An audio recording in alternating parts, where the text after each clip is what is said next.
Hello again, this is Rubber Band, and I'm checking back in with the Black Widow key machine that I've got because I remembered that I have not shown it cutting an edge cut key, basically any key that might look something like this. In fact, I'm going to be cutting this one right here. Most notably, the EMK333 MCA key for server cabinets. And in the immortal words of Jorg's Brave, let me show you its features. So we're going to zoom in here. So this is a jaw. It's an insert jaw. There's this stop here that's held in place by magnets. This is for use for below the tip stops, such as best or other below the tip stops for pretty much, I think that's the only one that I know of that uses it, is the best systems. But anyway, we've got our drop down shoulder stop, which is held down by magnets and held in place here so it doesn't vibrate all over the place. So we're gonna back this out a little bit, let the shoulder stop come up, and we're gonna push it back forward to butt up against the shoulder stop, tighten, and we're gonna move the shoulder stop out of the way. So all of the cutting, etc., is controlled by a tablet, phone, what have you, via Bluetooth. There's an app for it. Not necessarily my favorite sort of configuration for key machines. I prefer like a standalone sort of keypad, like integrated to the machine. I realize it's a very old-fashioned sort of aspect for it, but it works for me. And interlock and ITO machines being an absolute favorite of mine. That said, let's go ahead and get started on the cutting. So I'm going to reach over, I'm going to hit cut. So the interesting thing about this key machine is that you can choose laser cut or what I will call step cut or normal cut. That's the reason why I got it over the Triton. I, for the most part, cannot stand laser cuts because they allow sloppiness in locks, especially if they're pin tumbler. I don't think you should use them with their pin tumbler. There's a lot of talking, not much action on the screen. I'll give a thumbs up. Okay, so now we're going to go about the cutting, and I'm going to leave what I call the sound of the brass violin in the play. You get to hear it cutting. It's not that bad. It's very much like an end mill. In fact, I'm pretty sure it is. So here we go.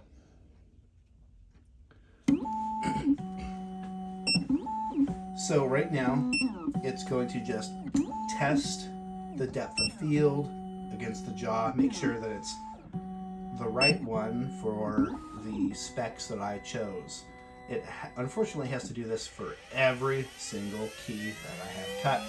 So that is a 2mm cutter and just a 1mm feeler that was calibration checking. So it will normally take anywhere from 2 to 3 sweeps of this little end mill, and you can see it throws brass everywhere.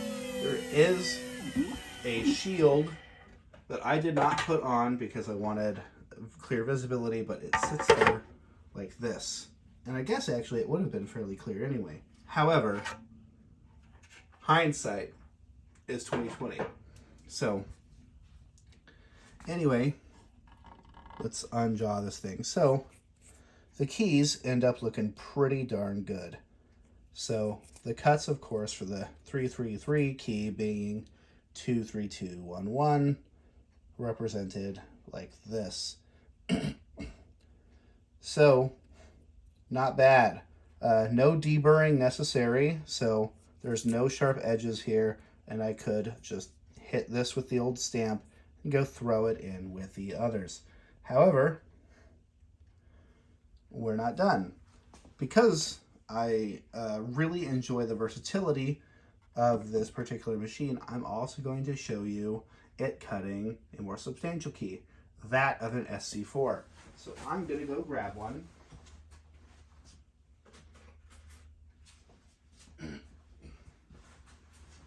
I'm not always duly and truly prepared here, but I'm going to take us through anyway. So, all right, here we go. SC4 This is fairly accurate for bottom shoulder, which is nice. So tip stop goes up and drops out of the way, so there's no friction problems. I don't necessarily know which SC4 to cut. So I'm going to just select Schlag from my my specs here. Never ever arrive prepared for anything ever if you can help it. I'm going to do 6 cuts, it being an SC4 after all. I'm going to just choose a random bidding. Let's do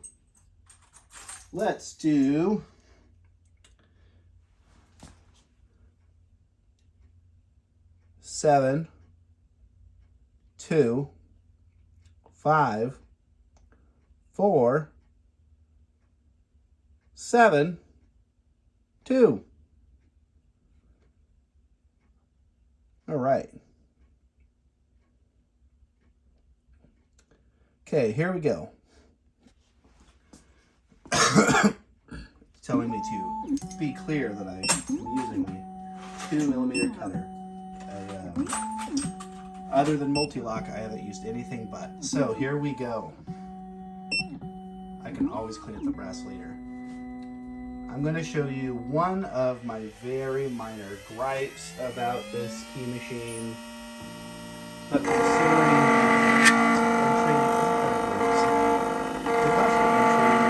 particular machine, with its capabilities and also small footprint, it's capable of being run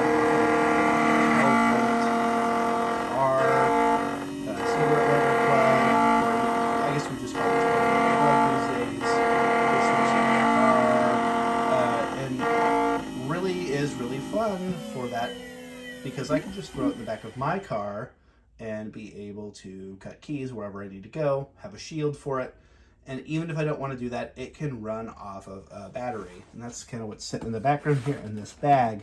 There is a battery and accoutrement that you can slap together to run this thing. So over here, you know, this battery, which is not too much, can also jump a car, can do a bunch of stuff. So it's quite versatile as far as the kit that you get with it. There's ports in the back to plug in tablets, charge them, what have you. So really altogether a pleasant machine. So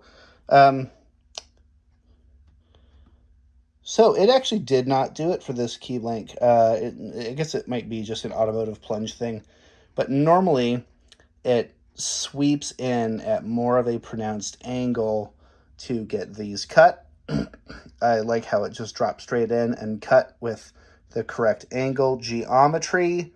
That is very impressive. I did not expect that. Let's get right in there. As you can see, the flats and the geometry are pretty good. It's a little wide through these cuts as somebody who's used to using an ITL machine, but it's not bad. Considering this has a carry handle, it's meant to go with you. It's a mobile specific machine, swappable jaws rather than just inserts. It's really quite a capable machine. I'm becoming more impressed with it by the day. I've discovered recently that through the app you can also get the machine to take you can take pictures with the app, and it will cut the key according to what it recognizes the key to be, which is pretty darn amazing, especially considering that I think I got into this machine for, I don't know, all of like $2,500 with every accessory that I could get at the time, which is not bad considering that it's an originator and it can do trace duplication. So with this machine, I was finally able to cut originals of Door King keys, the 16,000 series of Door King / Fort. Fort specifically, it's a 10-cut wafer system. There's no specs for them anywhere. They're like an inverted Illinois, cam lock, They're the opposite keyway of the S1042ZP. The K84 is specifically, and really there's still no specs. There's no key code software, there's no keying kits, there's nothing doing. It's just a really nightmare situation considering how ubiquitous they are, not only in access control literature, but out there in the world. Door King's a pretty prevalent name. Anyway, I tend to ramble, but I will stop now. So anyway, thank you again for watching, and I've been Rubber Band.